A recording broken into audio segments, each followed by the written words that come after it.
Welcome to the Back to the Future podcast. My name's Andrew. Today we're going to be talking a little bit about the Matrix Trilogy, just kind of giving our overall thoughts on it, and just shooting the breeze for the most part. Today I'm joined by Chris Kinn. Hey guys, I'm back on the internet. That's right. For those of you that don't know, Chris is actually the one that donated the equipment so I could actually start this podcast. So big thumbs up to this guy. I wanted to make sure that we brought him on, and he was also one of the first people to respond back to my message about talking about the Matrix Trilogy. So we're just going to go ahead and jump on into this. So recently, randomly, mind you, was just sitting on the couch as usual, flipping through Netflix, and I saw that they added the entire Matrix Trilogy onto their platform. And it's been a long time since I've seen the first Matrix movie, and I've never actually seen the sequels at the time. So I thought to myself, okay, I've got nothing to do today. Let's just burn through these. After sitting down and watching all three movies, I had so many questions, so many thoughts that I just literally wanted to talk about it. So that's all we're going to do here today. We're just going to kind of give our overall thoughts, ideas on, the Matrix movies as a whole. And we're going to go ahead and just jump into the first one. Chris, what were your thoughts as far as that goes? The first one's it's one of my all-time favorite movies. I would say it's in the top 20, especially for action films. The things the Wachowskis did were so groundbreaking at the time. I think I saw it in the theater 3 times. I knew I saw it at least twice, but maybe 3 times. And it just hit all the right buttons for me. It had the anime influences, had the kung fu influences, it had the cyberpunk influences, which I had not seen a good cyberpunk movie until this film came along. Johnny Mnemonic, which also starred Keanu Reeves, came by a couple of years earlier. And have you ever had a chance to see that movie? I've never even heard of it, I'll be honest with you. Horrible movie. Really? It's got a psychic dolphin in it. It's bad. It's truly bad. I don't even know what to say to that. Yeah, I would not maybe recommend it if you're in the right state of mind, but other than that, I wouldn't recommend it. So fair enough. The first Matrix film is near and dear to my heart. For Halloween that year it came out, dyed my hair black, wore a trench coat for Halloween, and went as... Now, I look pretty much the same as I do now. Okay, I'm kind of a chubby, schlubby guy. I didn't have the beard at the time, but I dyed my hair black, and I'm like, I'm going as Neo for Halloween, and nobody knew who I was. But I think I made people lock the doors as I was walking by. They're just like, are you a goth kid? What's happening? Yeah, right? Exactly. Maybe a sad goth adult at that point, because I was in my mid-20s, I think, when that movie came out. But I'm a fan. So well, that's good to hear. I mean, it's one of those things where I think the Matrix movies, I know people talk about the sequels usually negatively, but even the first one gets thrown around as a mediocre film at times, depending on who you talk to, and I think that's a complete farce. Right. I feel like it's one of those things that there are certain things that it is of the time, certain things that maybe don't translate as well now as they did back then. Like the cell phones. Yeah, but that's an easy throwaway type of thing. But overall, it holds up really well. Yeah. And it also works in the sense of like diving into some of the story points here of the fact that they talk about how these people think it's 1999, but it's actually more like 200 years in the future. Right. Based off of the best knowledge that they have as far as when the attacks happen with the AI. So in that sense, you can almost look at it as a period piece when it's set in the human world, set in the 90s type of thing. So if you're going back and watching this present day, you've never seen it before, don't think of it as a modern film. Think of it as a movie that's the Matrix parts are set in the 90s. That's a really interesting way of looking at it, because, I saw it fresh when it came out. So I've always placed it as, okay, it's getting aged, but the effect still holds up. A lot of it still holds up. But that's really smart to think about it as a period film. I never thought about that it's stuck perpetually in the 90s, because everything's getting ready to reset anyway. And if had Neo not done what he did, they'd be back to that point soon enough anyway. Yeah, it's just one of those random thoughts. And I guess it's because of recent movies like Captain Marvel and stuff like that are set in the 90s. Right.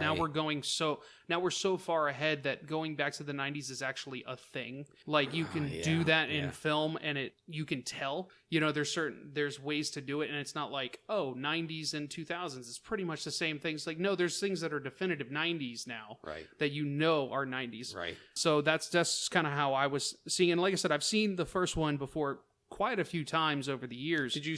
Now, I know I'm a bit older than you. You didn't see it in the theater. No, correct? I did you not. You definitely were not old enough to see it. No. Were you even born when it came out? Oh, yeah. Okay, all right. Yeah, I was born in 92. So, okay. I mean, so, I was well, young. you were pretty darn young. Yeah. Yeah, there was no way I was going to see that in the theaters, even with Gotcha. an adult. I saw this movie probably somewhere around 2000, between 2001 and 2003. I don't know an exact year. Yeah. Somewhere in that vein on home video. Was that a or something DVD like that you had in the house, or something rented? it was something that my dad had on DVD, and I remember sitting down with a friend of mine, and we watched it because he had already seen it. I don't know if he saw it in the theater, but he had already seen it because he was a couple years older than me, and he's like, "You got to see this movie." Right. And we sat down, and I remember, of course, once again, I was really young, and I'm like, what's happening? I'm like, I was so confused. Yeah. But every time I go back and watch it, I like it more and more because of things that I've gotten into as I've gotten older. You know, even though I'm not a huge anime person, there is certain anime that I enjoy and influences that I definitely enjoy, and I love because one of my favorite recent movies in recent years is Doctor Strange. Oh yeah. That movie very much had an old school kung fu style in it, and even though I never really grew up on those films, I enjoyed that for what it was, for more of a modern take. And that's, like you said, that's kind of what Matrix was a modern kung fu movie set in like a post-apocalyptic world and all that kind of stuff, but not Mad Max style. More, the cyberpunk influence, cyberpunk, right? Exactly what you said. One of the things that you have to talk about with this movie is the ensemble. The cast, right? Yeah, perfect casting. I mean, it's one of those movies that I couldn't see anyone else in particular roles. Like, I know there's been a lot of things coming out recently where they were talking about how originally Will Smith was going to be Neo. Role. Yeah, and there's things I'm like, okay, maybe, but his personality, I don't think would have worked with that. You would have had to change the character dramatically. Yeah. And maybe I don't know this. Maybe the character was supposed to be different, and maybe Keanu Reeves played it a certain way that it wasn't originally going to be. I have no idea. And I don't think anybody really knows, except the people that were there at the time. But the way that Keanu Reeves played it, even though people give him a lot of flack for it with the dry tone and, you know, just kind of deadpan at times, for me, that worked. It really works because he's having to absorb everything that's going on. This is all really new to him, and it's destroying his worldview. So I think he's playing it perfectly. And to be honest, I'm a Keanu Reeves fan. I like him. In almost everything that I see, Johnny Mnemonic notwithstanding, he's usually pretty good. I mean, he always plays Keanu Reeves. He doesn't stretch a lot. It's true. But no, I can't. I can kind of wrap my mind around Will Smith being in this role, but I think he'd be a lot more smart alecky, especially at that age that he was when that film came out. For sure, because that would have been the era of like Independence Day, which I'm pretty sure is the reason why he didn't do this movie, was he was already signed up for that one. And, you know, back then, when you were signed up for one of these movies, you were locked in for like a year or more, just for filming, alone, let alone, you know, press tours and everything like that. So, okay, just a tangent off real quick. If you were recasting, say they were doing the cardinal sin of remaking The Matrix today, and you're going to have to recast, Keanu Reeves isn't available because he's making John Wick 6. That's probably at the point where they're going to make The Matrix, you know. Who would you cast? Oh my gosh, I don't even know. That's a tough one. Do you have any ideas? No, I asked this question with nothing behind it. I'm going to have to think about that one. I don't know, just off the top of my head, it's tough, man. It's almost because it's tough because in my head I am thinking people that look like Keanu Reeves. Okay. And I'm like, no, you don't need to do that. Right. It could just be anybody. Right. I don't know. I feel like, even though I know he's a hot commodity right now, but I want to see how his career path goes. Depending on his acting chops, I could actually see someone like Tom Holland or something as That's cool. like when he's a little bit older, type of thing. You know, give it another like 5 years or something like that. And depending on his choices outside of the MCU, I could actually see him doing something like that. Maybe just, you know, a little bit more serious of a role. He would be good because he plays that little bit of wonder in the Marvel movies. Like, he's excited by everything he sees, and it's all new to him. He plays that very well, so I could see that translating. That's a good choice. What about Morpheus? Ooh, you know, Samuel L. Jackson was up for the part too. I believe that. Morpheus. I honestly believe that. And I could picture him sliding into that and it not being a big difference. Like, he would have brought a little bit more harshness, sarcasm, or sarcasm to it. Lawrence Fishburne was a little more serious, I think. Now, especially for the time period that it was in, you can't talk about this movie without talking about the amazing action sequences. Oh, yeah.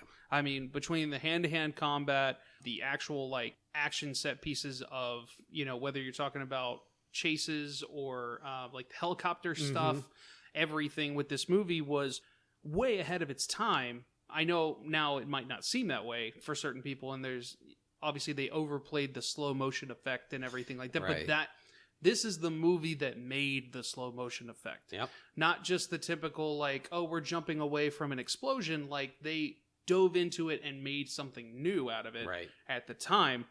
Like I said, it's been played over 100 times over and, made fun of every time and time again. But at the time, it was groundbreaking. Oh, yeah. Yeah, absolutely. It was amazing. So, and then they started using it in Gap ads. Shortly after that, Scary Movie had a moment of bullet time. But it really changed the way movies were made. I sincerely believe. And the Wachowskis are a big part of that. Oh, yeah. I'll see anything that they make, even after Speed Racer. I'll continue to see their movies. My wife loves that really? movie. Yeah. I want to watch I love this movie, but she grew up watching the cartoons. Oh, like, not a ton, but like when it was on TV in the mornings and stuff like that. She was one of those kids with not a lot of TV channels, so she locked into whatever she could get. But she loves Speed Racer. I mean, it stays... I will say this. Maybe if you love Speed Racer, that's the reason why. Is because it stays very true to the cartoon of what I remember of the cartoon. It's got the ape and the kid getting into hijinks. She said it's like they ripped it right off the page and put it in live action, and that's why she loved it. And she loves the colors and everything. The colors like are really good, and they're kung fu with cars. They're basically sword fighting with their vehicles. It is a crazy, crazy movie. I remember I never really watched that movie. I didn't have any interest in it. I saw it many years later because of my wife. But I remember I used to love going into the Bose stores. Every time I go to a mall that has one, I have to go in one. Right. And almost every time I go in there, they'd be playing that because it's the most colorful thing. Oh, yeah. And they would have like the most up-to-date TVs along with the speakers. So they would just be exemplifying that color with that, because that's something you have to see it with a Blu-ray or something like that. You cannot watch it on TV. Right. You cannot watch an old like DVD copy or anything. It has to be the most vibrant version of that. Otherwise, it's going to look like crap. Pan and scan version of that. No, thank you. But as far as like with the story and everything like that, I still don't love it. But I can see why she likes it. Yeah. It's entertaining to a degree, but for me, it's a little too goofy at times, and a little too over the top. Right. But once again, it stays true to what it is. Yeah, yeah. I don't know if you know the Park Woo Ping maybe is the director of all the action sequences. He's very famous Hong Kong, and I'm sorry if I'm getting his name wrong. I know people are screaming. Both people listening are screaming at their phones right now. And the Wachowskis courted him very heavily and said, we want you to do all the action. He's like, he really didn't want to do it. So he's like, okay. And he asked for a ton of money. And they were like, okay. And he was like, you got to be kidding me. And he's like, okay, I want complete... They're like, wait, you fell for that? Yeah, complete creative control over all the action sequences. I don't want any input. And they were like, okay. And he's like, I guess I'm doing the Matrix movie. So that's how that came about. Okay. And I think that really shows on screen that he had license to do whatever he wanted, anything crazy, and the budget to do it. So he did it. So that's awesome. Yeah. So let's go ahead and talk about the ending of this movie, which I think is a fantastic just closing of the story at the time. Like, obviously, it ended up making sequels, but at the time, nobody knew if it was going to be multiple movies or not. I don't think the Wachowskis had a plan for that. Oh, clearly they don't. When you watch the second one, you know they don't have a plan for what's coming next. You know, Lana was going through a lot at the time. I think there might have been some other things on her mind. Yeah. So I think that some of that stuff just got a little messy. Yeah, I would agree with that. But you can't take away from, like I said, at the time, especially that the ending itself, just there's one thing with The Matrix, I can picture the ending. More than any other part of the movie, I can picture the ending, you know, him facing down 3 agents and seeing it and just seeing Matrix, the code. Yeah. And I mean, that moment for you. Like, it was amazing. It's just that movie kept surprising me. When I saw it in the theater, it was just like, I really didn't know how this was going to end. I didn't know what was coming next. And it was just amazing for its time. And that ending is really, really good and solid. And didn't necessarily need a sequel. I think that about covers it as far as talking about the first movie itself. Now, I've never actually seen the Animatrix, even with going back and watching the trilogy. Didn't have the opportunity to watch this before going to this, but I know you're a fan. I am a fan of the Animatrix. So I'm going to let you talk a little bit about that. I looked for my DVD copy. I think I've lost it over the years because I was going to bring it and just give it to you. Because, after The Matrix hit really, really big, they started pushing merchandise, a lot of merchandise. They had a lot of forethought, which surprised me that this R-rated action movie that they would make so many action figures for, and they had it ready. It wasn't like it hit and then they had to catch up. They were ready to go, which was pretty amazing. But anyway, so and part of that, to bridge the gap between the first and the second movie, they had the Animatrix. Now, one of them is the final flight of the Orisis, I think is what it's called, and it's about another crew of another ship that's trying to get a message to Zion of Doom that is actually referenced in the second Matrix movie. That one was shown before a Stephen King movie, or they're out in the woods. Gosh, I forget what it's called, but I went and saw that movie just to see that on the big screen beforehand. And it's one of those, it was made by the same crew that made the Final Fantasy movie, the first one that was, kind of that photorealistic CGI for the time. Now it looks like a PlayStation cutscene. And at the time it was amazing. So, and then they packaged it all on a DVD, and you could watch all like these 5 or 6 different stories. Right. All different animation styles. So like one's a big CGI, another one's very traditional anime. Another one is more of a funny story. I would recommend it. So because it really does fill in the gap. Like the kid that shows up in the second movie that's like kind of worshiping Neo, Neo kind of saved him. Like he came close to being the one also at one point. Interesting. So there's a lot of good backstory with how the machines rose up against the humans. So, and how we like abuse them. They had free will. They, humans just took advantage of it and kept breaking the trust of the machines, and they created their own little society. In an empty part of Saudi Arabia, they set up the city that's called 10 or 01, which is where he goes in the third movie at the end of the third movie. And then, we sent nanoparticles into the sky to block them out. So they ended up just catching us and started wiping us out and using us batteries. So it really does fill in a lot of the gaps from just the overall story arc for the films. Okay, well, that would have definitely helped. Because, like I said, I had a ton of questions, especially at the end. And they talk about how it's not, I think it's like more like 6 times that they've reset.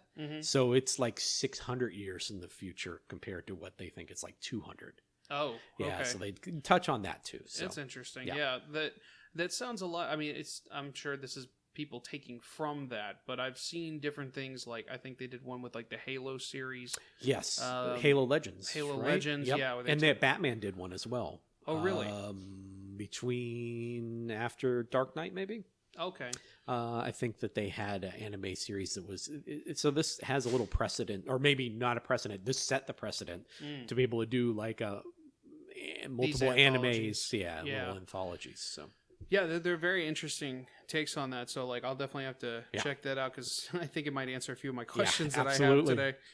All right, so now we talked a little bit, well, more than a little bit, about the first movie. Let's go ahead and jump into the sequel, Matrix Reloaded. To be honest with you, I don't have a whole lot of positive things to say about this movie, so I think I'm going to let you start. You know what? I've grown to like it. Really? To be honest. When I first saw it in the theater, I was angry. I was just like, they had no plan, and they have ruined this. But then I started, years later, when it came out on DVD, when I rewatched it after a couple of years in between, and I kind of get it. Okay, I'm like, these are programs. The program that the Seraph, I think is his name. He's the Asian guy who is the protector of Oracle. Oracle, yeah. Right. So he's a password program.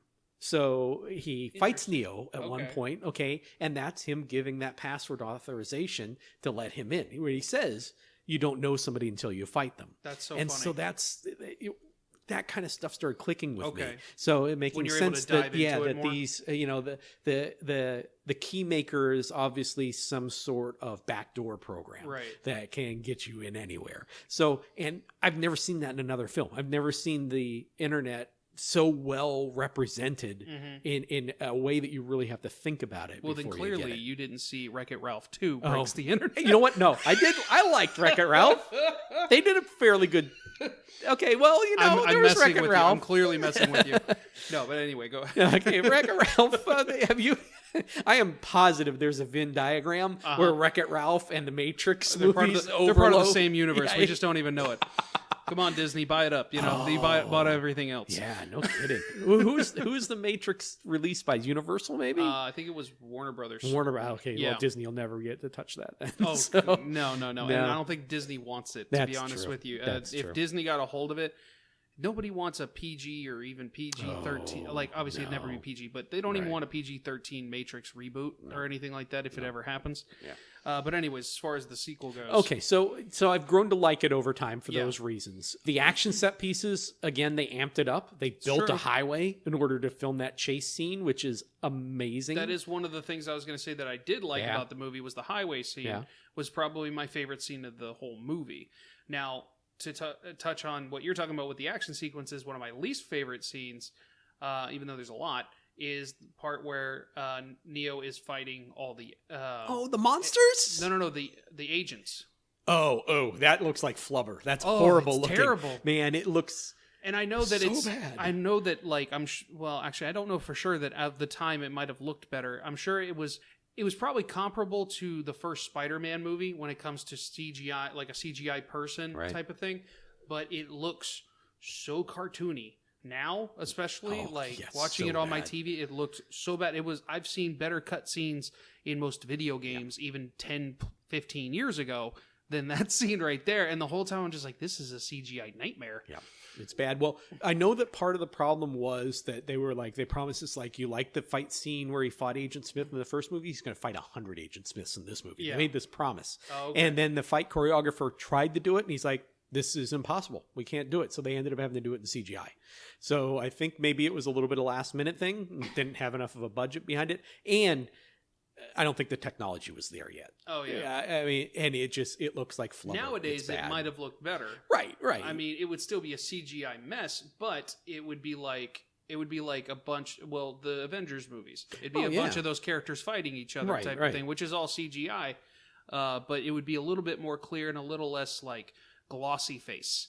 You know what I mean? There's that uncanny valley that we're still like, even with the advancements of technology now, where they're able to do the younger versions of actors like they're doing, especially in the Marvel movies, and it looks fantastic. Yes. You could have never done this even 5 years ago, almost. I mean, well, probably about 5 years ago is when they started, but really well done the last like 3 years.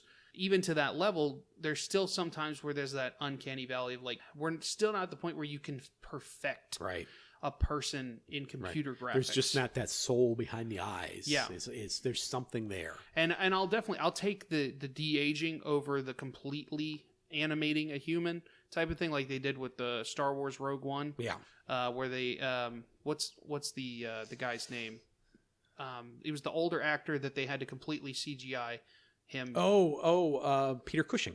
Yeah. Yeah. Now, that was good. I know people complained about his neck getting a little rubbery, but I didn't notice it. I don't know. It was so noticeable that it was a CG character instead of a human to me, because I thought it was and I'm sure they probably had a stand-in, but I guess because they had to completely make him, because obviously he passed a long time ago.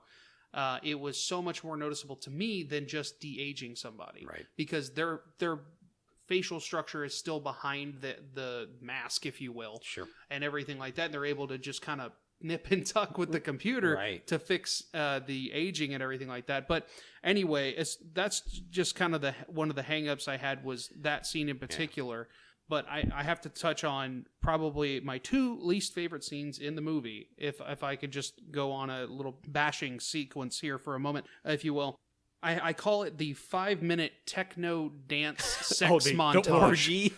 It was really bad. Oh, that's actually when I started getting really mad at this movie. Yeah. Because I'm like, okay, all right. They were spending a little time in Zion. Okay, having the little world building. What the hell is this, man? It took so long, too. It lasted forever. I'm watching it at home, and I'm like, and I'm watching it by myself, and I'm just like, this makes me uncomfortable.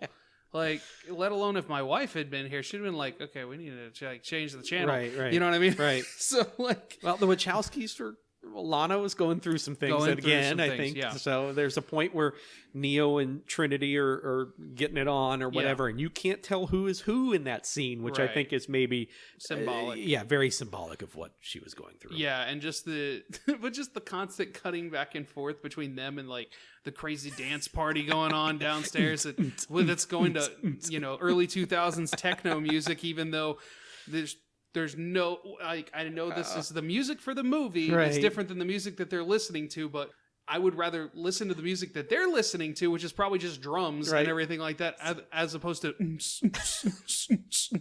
over and over again for 5 minutes straight. I swear, I'm going to go and time that sequence. I know it's at least 5 minutes long. Yeah, it is way too long. That and the cake scene.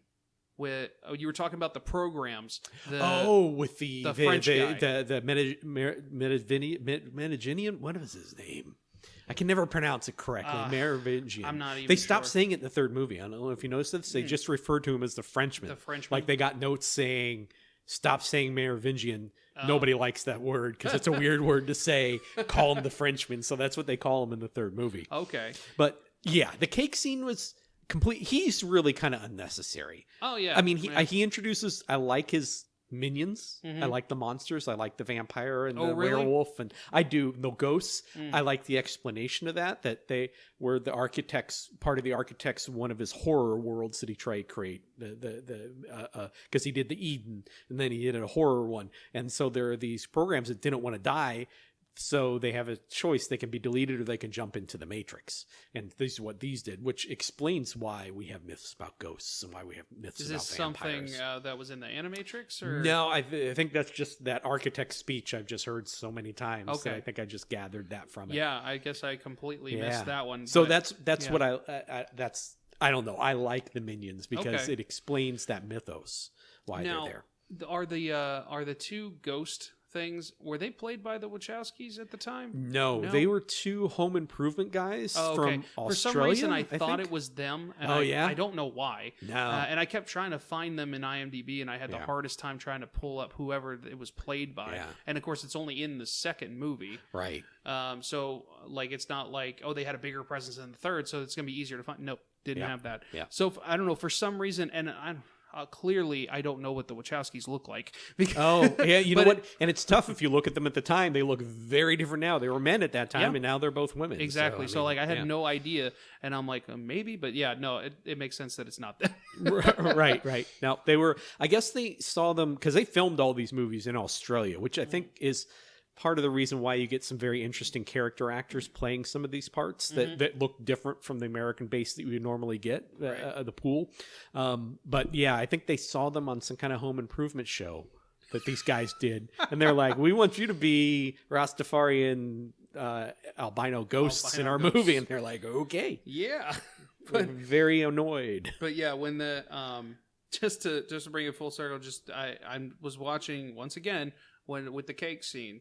And it's playing out, and I'm like, this is getting so unnecessary. Yeah. No, it's a really bad scene. I think the only reason it's there is so that Persephone, who is the Merovingian's girlfriend, the French woman, can get mad at him a little bit later and betray him by letting them access to the keymaker. I guess it's one of those like unnecessary plot points, but it's moved the story along because of the way they did it. But it was just like, okay, we have a digital vagina now that we're focusing in on, and this is bad. Yeah. I remember sitting in the theater and just like fuming. Yeah. I'm like, this is not what I wanted to see. I started like awkwardly laughing when I'm watching it by myself. Just like, I'm like, thank God no one else is here right now. Right. Between the montage and the cake scene, I'm just like, this is this is a movie that can only be watched by few.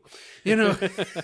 Did you like the fight scene though in Merovingian's, the Frenchman's house? I'm just going to call him the Frenchman from here. I'm done with it. Yeah. Did you like the fight scene though? I did. It was well done and it was cool. It was that. 2-dimensional. I mean, because it was 2 stories and everything. Right. Lots of sword play, lots of different weapons. He picks up size. I thought that was all good. Now, just to kind of go back to as far as with the movie itself as a whole, once again, I never saw the Animatrix, so maybe I should have seen that before the sequel and maybe would have filled in a lot of the plot points, but I feel like because of that, they were throwing so much at us in the second movie, which is probably the case regardless of if you've seen the Animatrix or not. They're throwing so much new stuff at you, so many new characters. You know, they finally go to Zion so that's like hundreds of characters there. Yeah. And even though I know you don't actually talk to, they don't talk to all hundreds or 1,000 of them. You do meet, I don't know, close to like 50 characters. At least. I mean, you got the council of people. You have the other captains of the ships. You got the guy that's Hugo Weaving's or what the Agent Smith's real world, his whatever, because we didn't even touch that, and that is half baked. I did not care for that at all. Okay, I kind of get that he's like the reverse image of Neo, and he's coming into the real world and he's trying it's to like a human virus.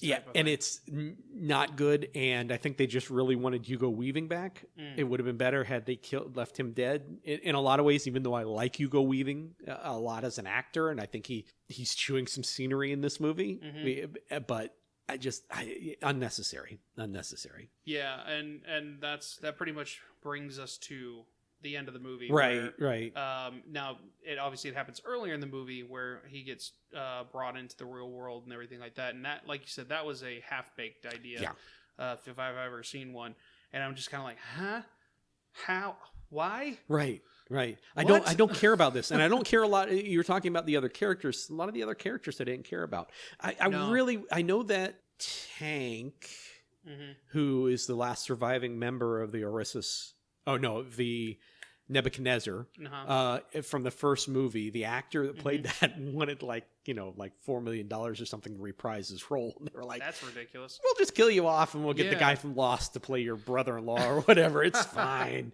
So, which is too bad because I think they lost a lot of it because all of the background characters, the secondary characters in the first movie are interesting. Switch, APOC, Mouse, they were all really cool. They had their little bits and their little lines. We got to see them in both worlds. And in this, I didn't feel attached to any of them. I didn't feel attached to the single captain. I didn't. Naomi, okay, all of a sudden, what's his name has an ex-wife now? Yeah. No, it is odd. Like you said, because even though some of the characters you only have for a short amount of time in the first movie, you still feel that connection to pretty much everybody. Yep. And even though you see, obviously, because of our perspective in the film, we see the turn coming a mile away because we see the scenes with the Joey Pants is gonna Cypher. Exactly. Cypher's is gonna turn. Yeah. When it happens, it's still tragic. Like, not because we're, sad for him. Like, we're sad for everyone that's affected. Yeah. And you wouldn't, if that same thing happened in the second movie, like it hadn't happened in the first movie, I wouldn't have cared one bit. I'd be like, okay, he's going to kill like a bunch of people. And, I don't care about these characters. Yeah. So that's pretty much like, and that goes back into when Agent Smith. Yeah. Hugo Weaving's character. Right. Comes into the real world and he starts affecting real world stuff. Right. In the second one, obviously not as much in the second one as the third, but I didn't care. Yeah. I'm like, the third one still seemed like such small potatoes, and for lack of better words, as opposed to everything else that was going on. Big deal that this guy's running around with a knife or whatever. I'm like, I don't care. Yeah. So the end of this movie happens. They're leaving the Nebuchadnezzar. Right. Neo starts to feel the machines for the first time, and he actually affects them in the real world. Right. He's able to bring down all the squids, whatever you call them. So he passes out, sentinels. And they go, cut to the very end. They cut to where he's like in a coma-like state, and that's when they finally reveal that Hugo Weaving has survived whatever encounter him and his crew were a part of. He was the only survivor, and that's really where they're teeing up the whole two sides of the same coin type deal. That's when you're like, okay, I get what you're doing, but your execution is not great. So, of course, the end of the movie is just a huge tee up for the third movie. Right. And no satisfaction with the ending of this movie. It's just like, this sucks. And granted, I think they were released within a physical year of each other. Yeah, probably like 1 year apart. Yeah, maybe even a little bit less. It might have been like a February, November thing. Oh, I'm wow. not sure. Okay. They were like 8-9 months apart. So, and they filmed them back to back. So that makes sense. They filmed them all at once. You kind of have to with the way that this was done. Yeah. If you waited too long, no one's going to care. Right. Well, people probably didn't care as much to begin with, but that's besides the point. It's kind of like the first movie is such a great standalone film, and then the second and third are literally just they're almost its own story and like a back-to-back serialized version of it, where it's like you have to watch them back to back to get the full story and to get the conclusion. Yeah. Because otherwise you're just left hanging like, huh? You know? Right. Which I know is the point of the movie, but you know what? That's split in two, but there's still movies like Infinity War. Infinity War is half of the final chapter of the current saga, and it still had maybe not a happy ending, but it still had an ending. Yes. You were left with a lot of questions, but you still knew that it was like, okay, this is the end of the movie. Right. And I'm wrecked emotionally, but I will be okay story plot wise until the next one comes. Type of thing. To an extent. I know there was still a lot of people that, the entire year they're just talking like, what are the theories? What's going on? Yeah. Well, Back to the Future did it really well. Yeah. Back to the Future 2 to 3, and they filmed those back to back, did that very, very well, in my opinion. On all the, I don't know, Lord of the Rings had like 6 endings. I mean, for the final movie. I guess, thinking about it, Lord of the Rings, I think went well from movie to movie to movie. Yeah. Not The Hobbit so much. I've never seen any of them.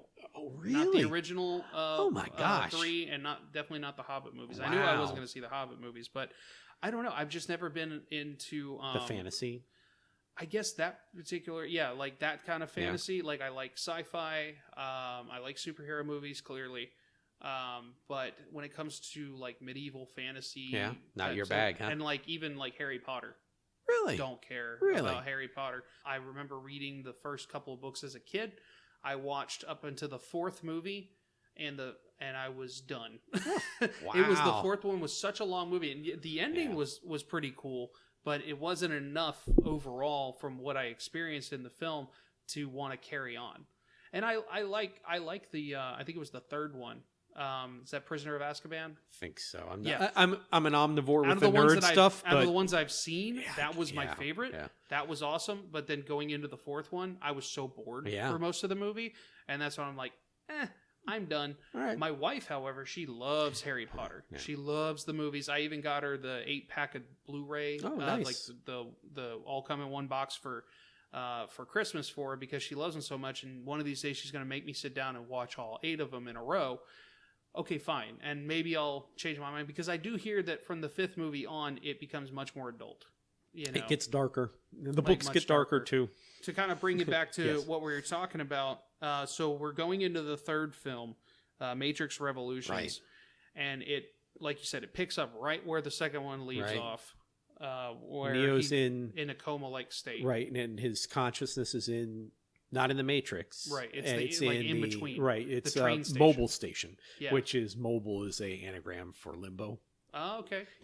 Neo's an anagram for 1. Yeah. So they had a little fun with that. But and then he ends up meeting a couple, right?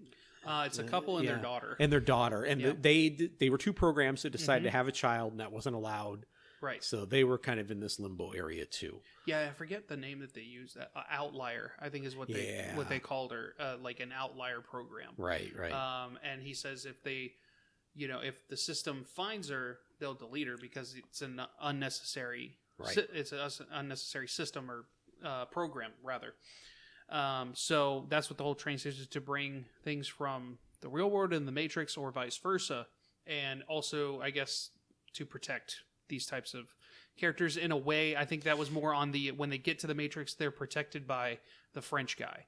Right. I think is what it was. Right. Yeah. The Frenchman. He kind of gathers all the the rogue programs that want to be with him. Right. I mean, so like if things had been differently, the father program would have probably ended up being like one of his lackeys or something like that to kind of pay his debt off of.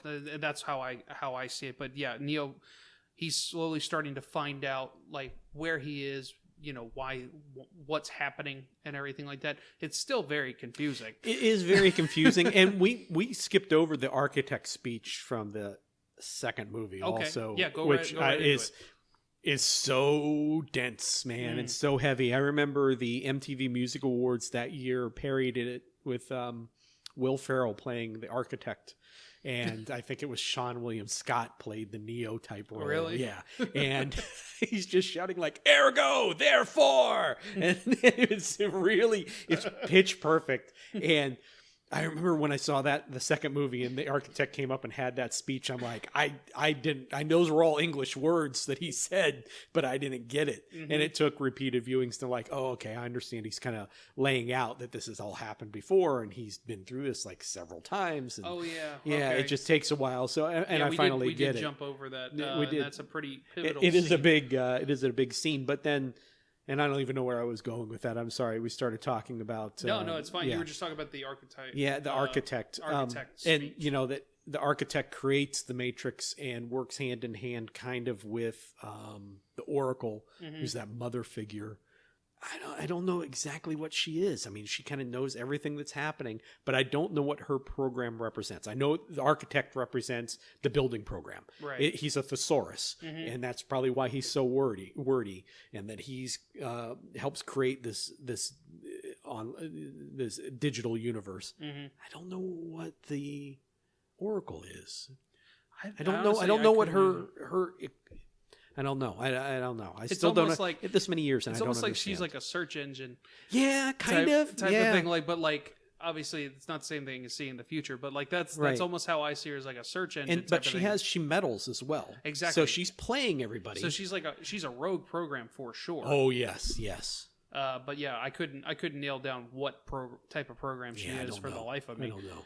You're right. As far as that whole scene with the architect, that is, there's so much, like you said, to dive into, and that you could probably do like a 30-minute special just about that one. Yeah. But just Neo realizing that this has all happened before, which is a huge thing that plays into the third. Right. That he's got two choices to make because he's in love with Trinity. Yeah. But he's supposed to be in love with humanity, so he always saves Trinity, right? Is that what it is? No. He always saves humanity, doesn't save Trinity. And that's when everything kind of resets. Right. And they have like 20 people to repopulate Zion. Right. And they just start the whole thing over again and nobody knows what happened. Right. Which explains why I have these futuristic machines and stuff too. That makes sense, I guess. Yeah, where it's like, everybody's flying in a hovercraft of sorts. And it's like, where did they... Yeah. Huh? And they know how to... okay, all right, well, just suspend my disbelief for a lot of this, Right. There's some movies where you can and can't do that. Yeah. And unfortunately, it's kind of a half-baked idea. If everything in the universe in a movie makes sense with itself, even though it doesn't make sense from the outside, I'm on board. I'm like, okay, this is crazy. Aquaman has an octopus that plays drums. Don't care. I like it. It's making sense within this universe. Right. This movie... everything doesn't fit well. So my suspension of disbelief is definitely broken from that. Right. So he makes that choice to save Trinity instead. So everything in the third movie is now hinging upon what happened after that. Right. Where the Matrix is supposedly going to shut down and everyone's going to die. Right. Whether they're in Zion or part of the Matrix, everyone's supposed to die. Clearly that doesn't happen. But then, like I said, he's starting to affect real world things. The powers are starting to like cross over into the real world. Yeah. He's stuck in limbo, and then we jump to the last remaining people of the as far as like the original crew, Morpheus and Trinity, trying to bring him back essentially, and like trying to figure out how to convince the Frenchman to bring him out of the train station, bring him out of limbo.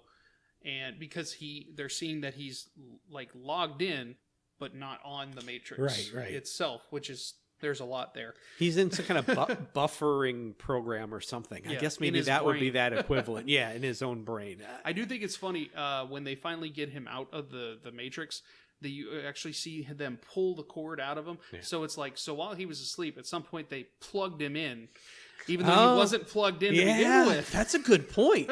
Ooh, yeah, that's somebody missed the ball there with continuity.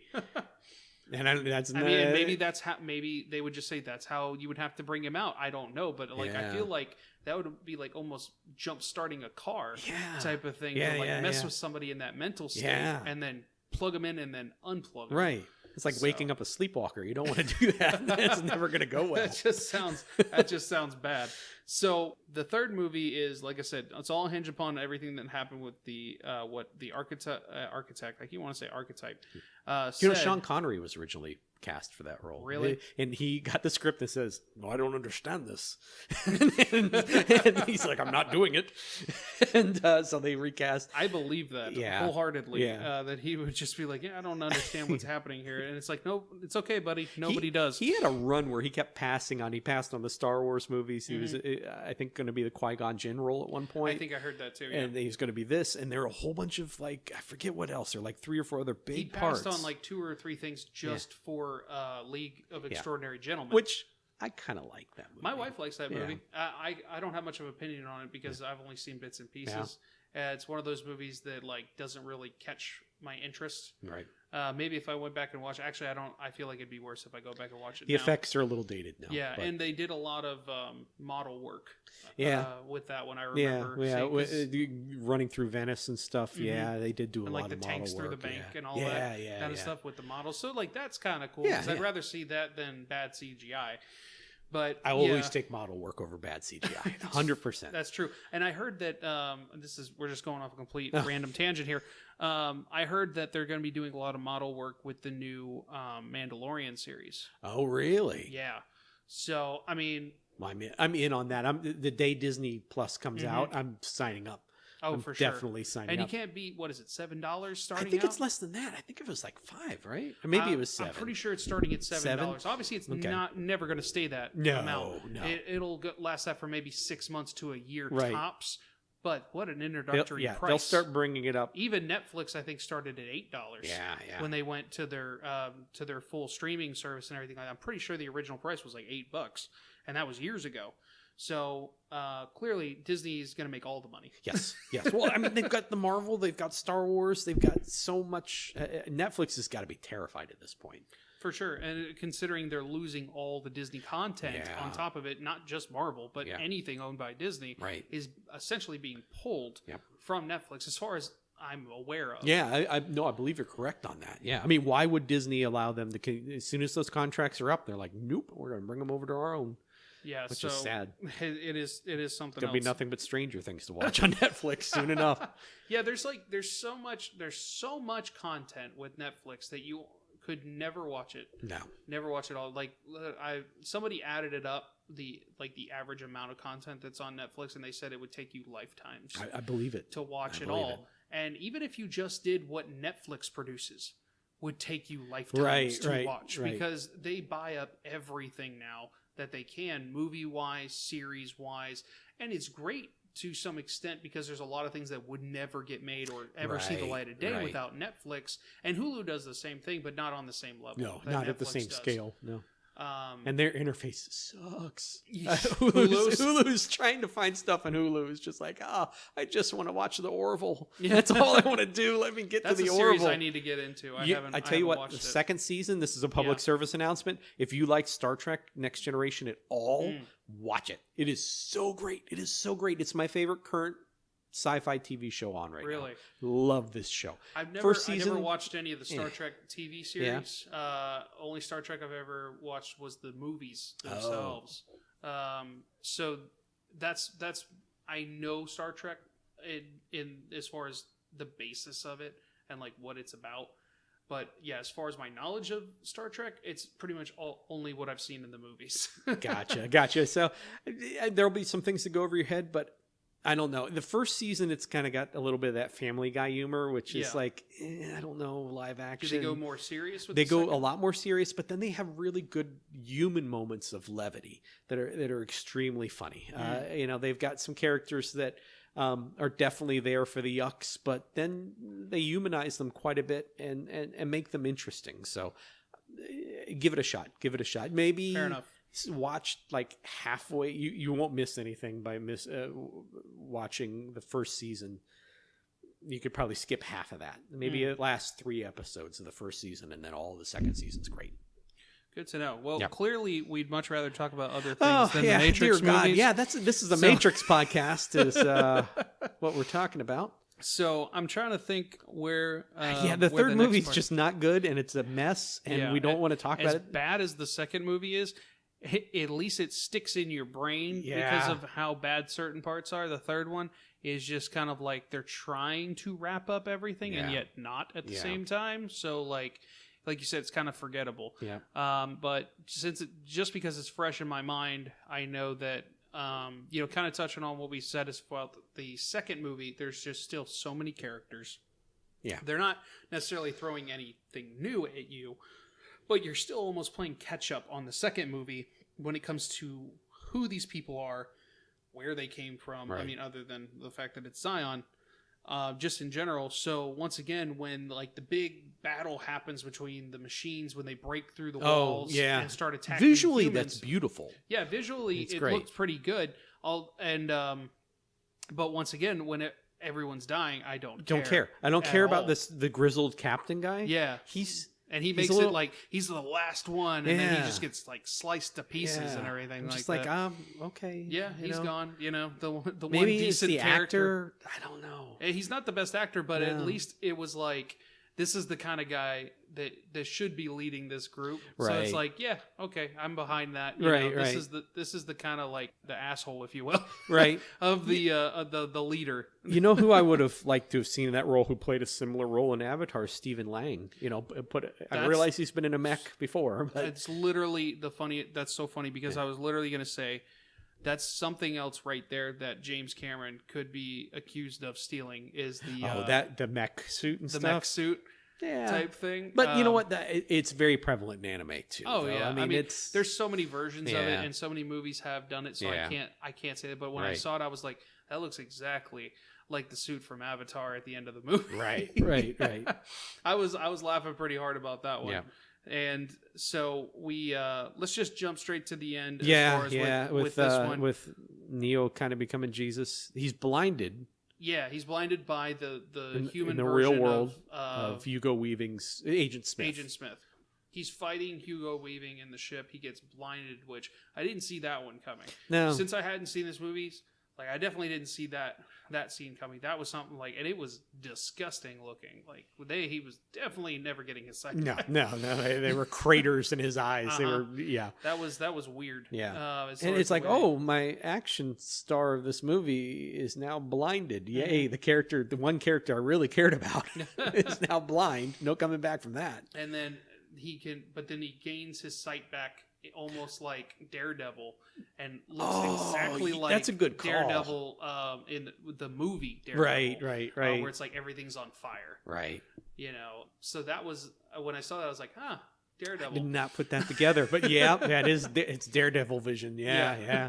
And like everything's Maybe on there fire. was some. Even when he starts fighting Hugo Weaving, like to finally kill him, things just like burning, and then you see the best part is he can now see Agent Smith instead of Hugo Weaving, like through his vision, and then he just bashes his head in, and it just goes to pieces. And I'm like, I'm wondering if that's just like saying the program's gone, or if that's his actual head.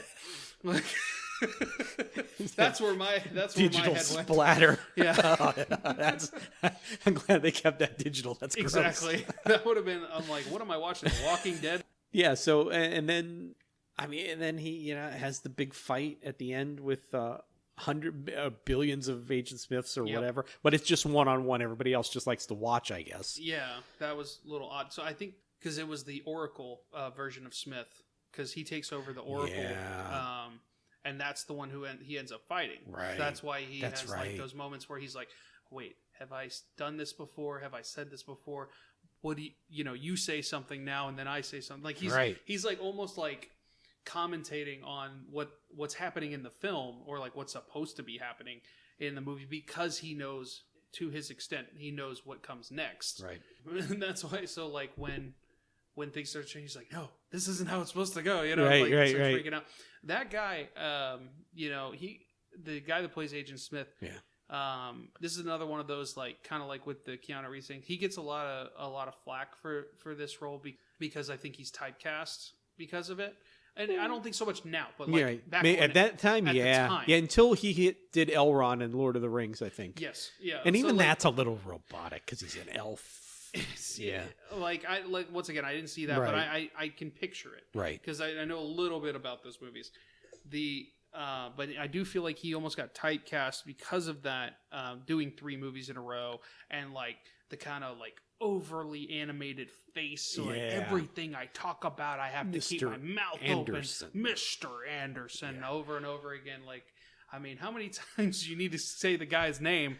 If we tell you what, we know who you're his fighting. delivery is great, though, especially in the first movie, because he's so weird, and the other agents are not really good actors, and I think they're Australian, so they're not pulling off English accent or American accents very well. So I think it makes Hugo Weaving's Agent Smith stand out a little bit more, even. No, I love him in the first movie. Yeah, I don't like him in the other 2 movies. He's chewing scenery. He is all about the ham in the other movies. For sure. Yeah, especially at that end scene in the 3rd movie. Yeah, when it's all like coming to an end, and he, for lack of better words, and I apologize for this phrasing, he puts himself inside Neo, right, to take over Neo's body, right.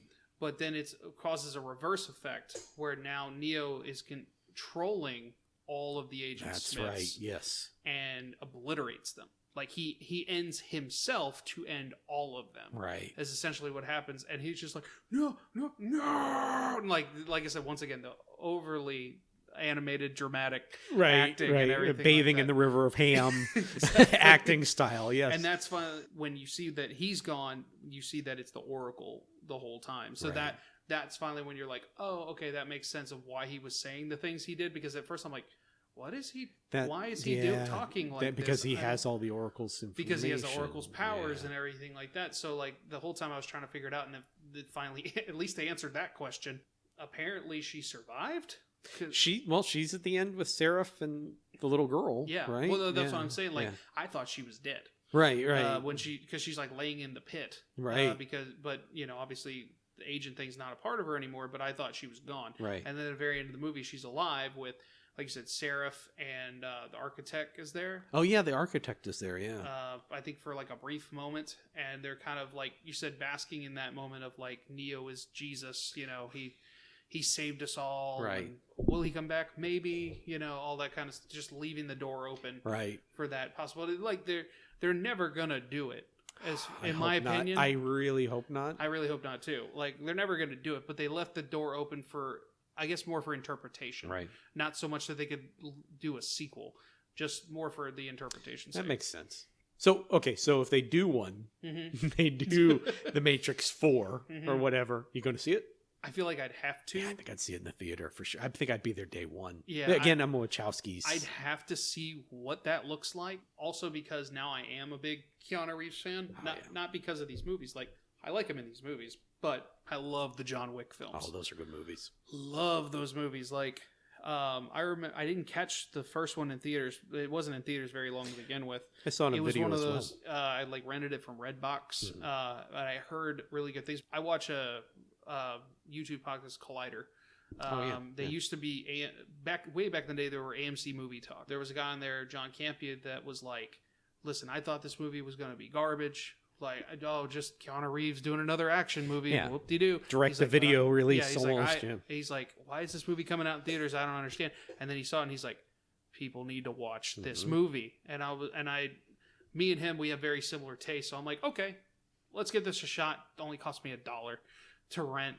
And my wife and I sit down and we're like, holy crap, that was amazing.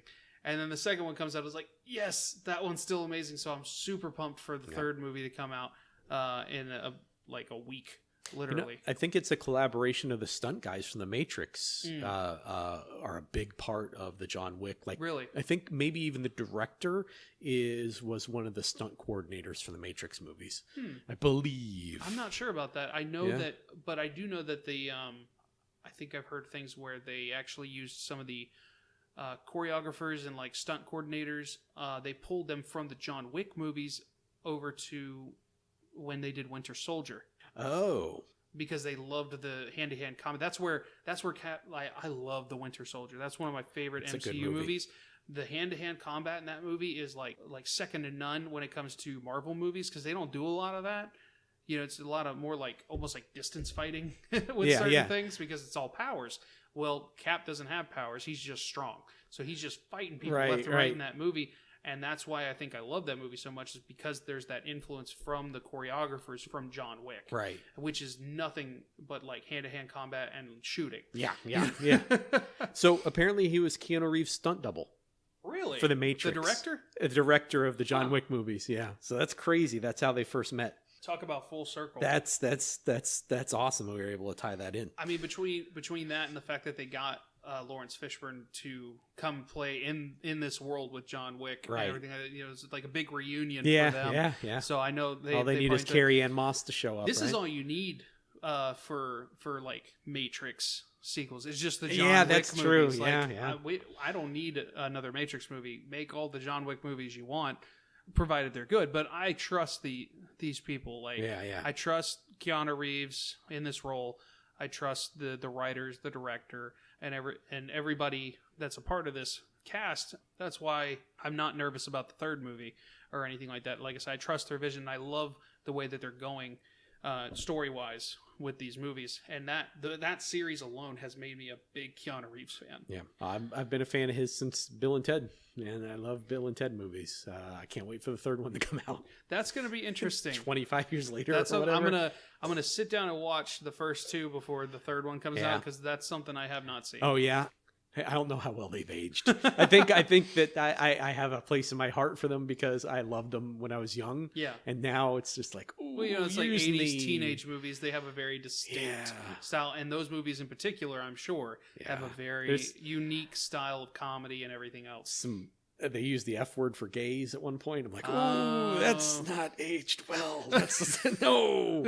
I forgot about that, and I'm watching that, and they call each other that when they hug, and I'm like, no, guys. There's a lot of that in some films when I've gone back and watched, even like early 2000s. Yeah, and stuff like that. Not just the F word, but just different things where I'm just like, oh, my goodness. There's so many movies, particularly of the early 2000s, that could never be made now. Yep. Not a chance in hell. Like, even before the Me Too movement and everything like that, you just couldn't do it. But especially after the Me Too movement and everything else that is happening in Hollywood, there's no way that I'd say about half the movies that have come out in the 2000s would come out now. Right. All right, so I guess that was The Matrix. Yeah, that pretty much and pretty a much whole bunch of covers- other things. Yeah, I apologize. We went down so many rabbit holes. I No. mean, you and I really haven't ever hung out too much before. I enjoy the podcast. Mm-hmm. We met casually as friends a while back ago. I helped you move one time. Thank you very much for having me. Absolutely. Man. Thank you so much for being a part of this. There's a lot of fun. You want to give a review of the not a review, a rating of the movies, or maybe a recommend or not recommend? Yeah, we can do that. So why don't you go ahead and start with that? I think I would recommend the first movie, and I definitely recommend the first movie. Recommend the second movie.